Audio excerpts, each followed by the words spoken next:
Good morning, Western Civ 2 students. So in the last lecture, I talked to you about Vietnam and how the French were ultimately kicked out.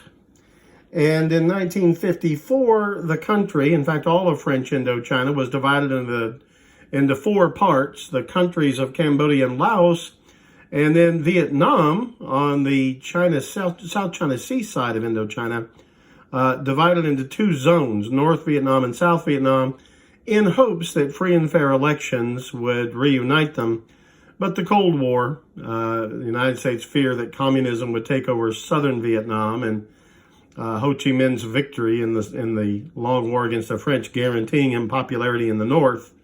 North and South Vietnam were not reunified according to plan, and instead a separate South Vietnamese and separate North Vietnamese governments, communist in the North and pro-American, if not democratic, in the South, rose up. And that would lay the seeds for our involvement in the Vietnam War in the 1960s and early 1970s.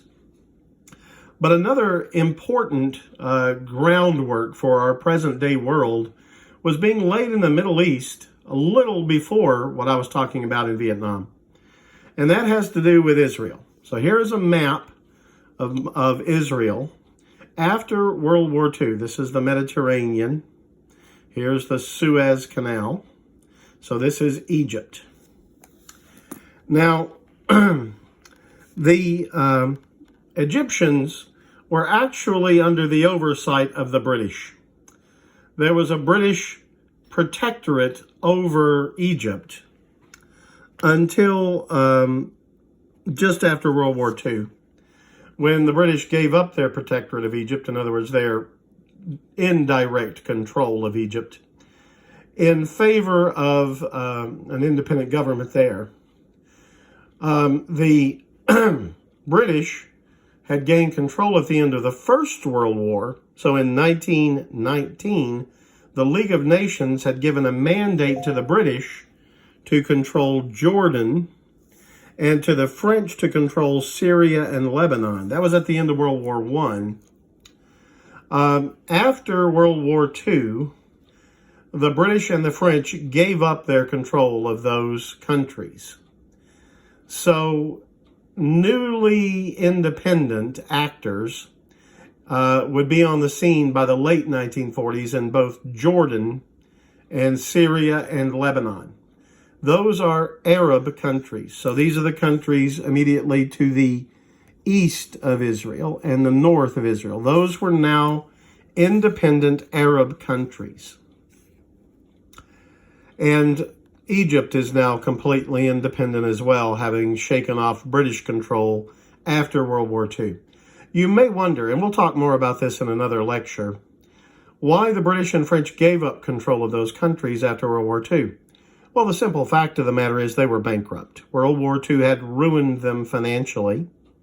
The French had been divided and occupied by the Nazis. The British had not suffered that fate, but they had spent every dime they had to protect themselves from Germany. And it simply wasn't feasible to maintain these worldwide empires. And those countries that they had under their control before World War II, which they figured were most able to manage their own affairs. Now, part of this was racism on their part. They thought the Arabs more capable, for example, than the Africans in managing their affairs. But they gave up their empires and left these Arab countries now in charge of their own destinies. But the main thing I want to talk about in this lecture is what happens in Israel. And here you see where Israel is, on the east coast of the Mediterranean Sea. Well, Israel had been an Arab country for all practical purposes for 1,000 years plus.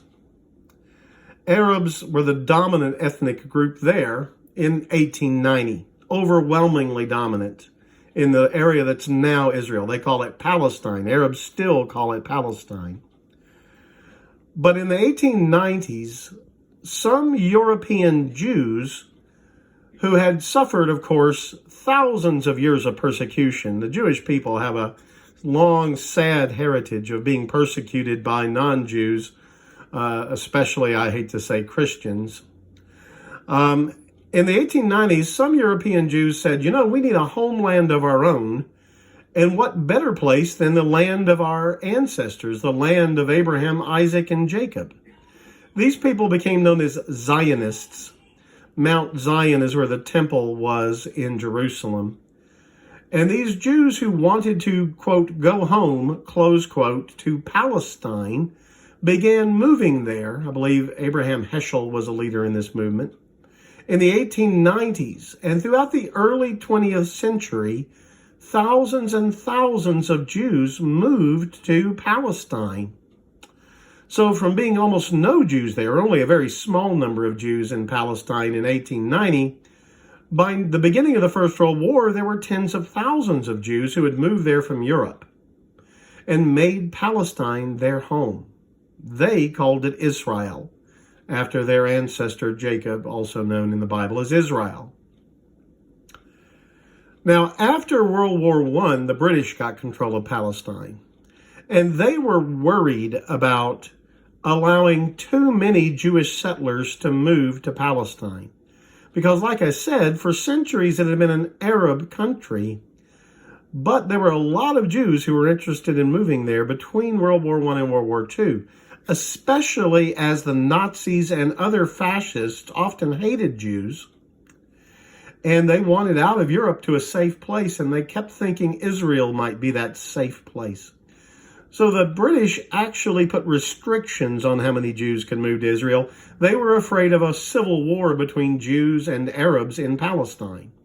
So between World War II, at a time when maybe hundreds of thousands of Jews' lives might have been saved by getting them away from where the Nazis would take over and into a relatively safe place like Israel, the British actually stopped that from happening because they didn't want to spook the Arabs who lived there that the Jews were going to take over Palestine.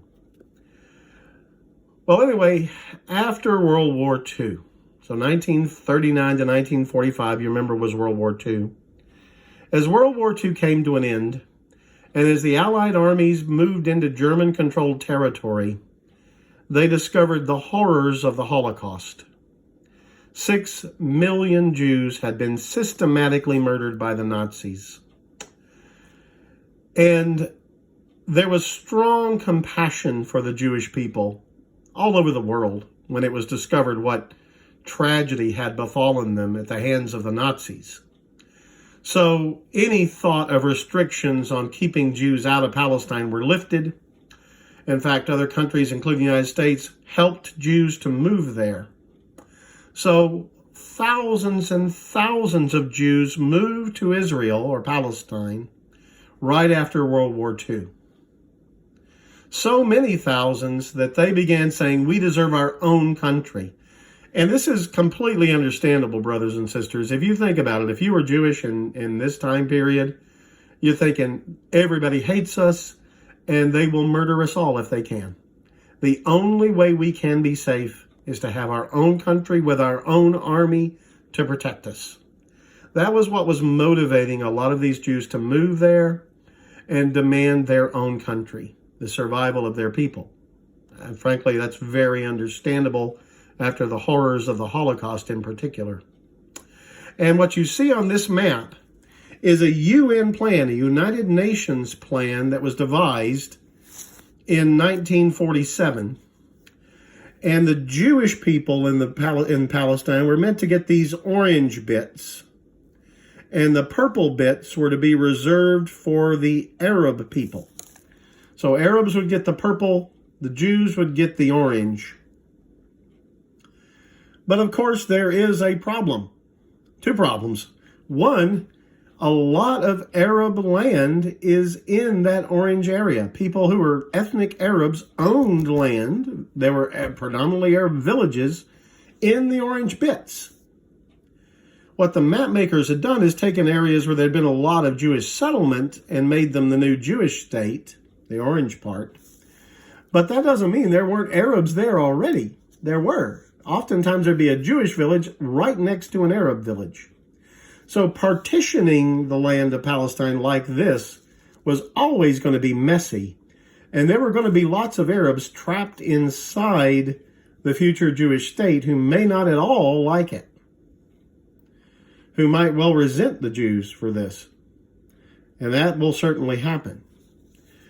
Meanwhile, to make the Palestinian Arab country viable, look at that. They've given a little roadway through mountains to the Palestinians to be part of their country, and these little strips stretching up along the coast.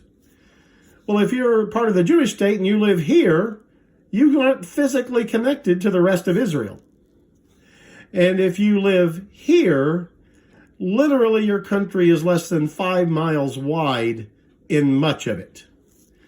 What a bizarre little country Israel would have been had it followed this pattern. And many Jews said, this will not work. You can't have a country that long and that skinny with potential enemies on both sides of you 5 miles apart. Arab armies could easily split this tiny Israel in half, right? If there was a war between them.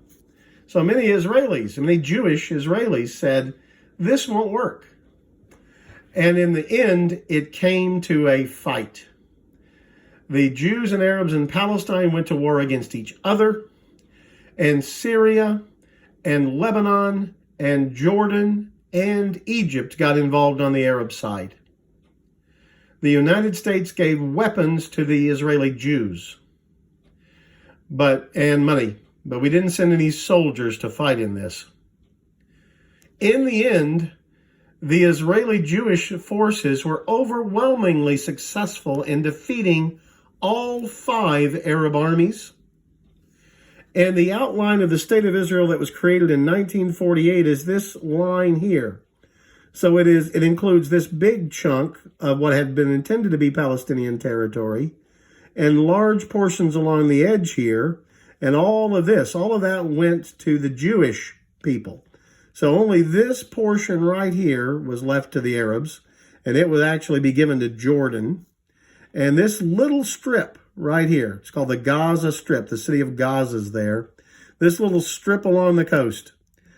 But Israel was made twice as wide. Whoops, sorry about that. I better